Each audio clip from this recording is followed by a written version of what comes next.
Hey everybody, Holly here. So today I received this digital AV adapter. It's model P27, powered by Ezcast, and this is going to be a HDMI VGA audio 10dp, and we're going to open it up and see what it looks like and see how to use it. Maybe.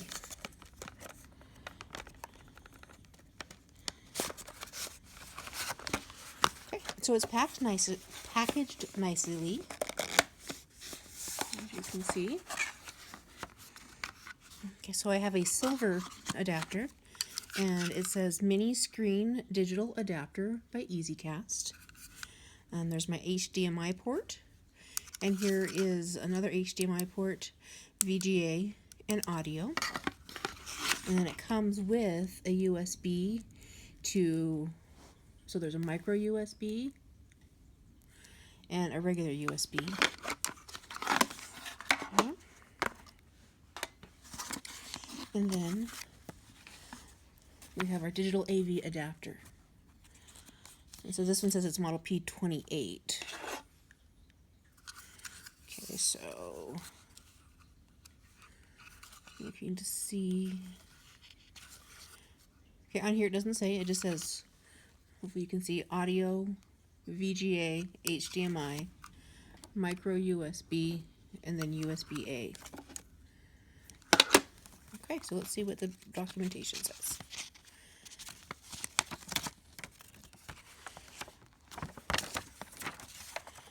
Alright, so it says, thank you for choosing this. The adapter is based on the Ezcast app.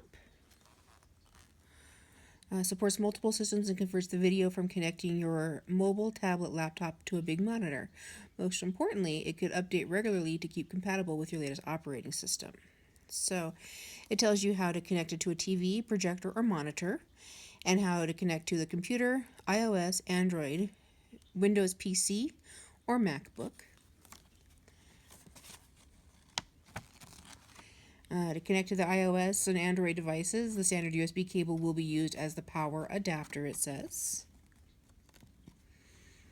And then for software, you have to go, if you want to put this on your phone, you have to go out to the Apple Store and download the Ezcast app and install it. It's for iOS 8 or higher. If you're an Android user, go out to the Google Play Store, same thing, look for Ezcast, and that's for Android 5.0 or higher.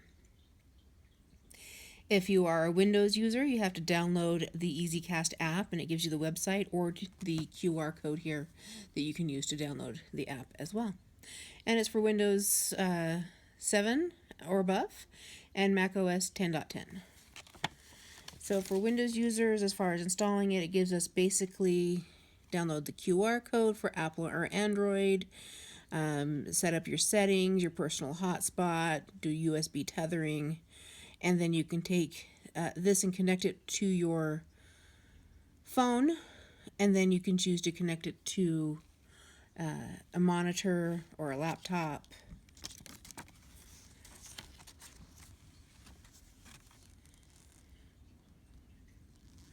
Okay, so I'm going to try this and connect it to my laptop, and we'll see how it works.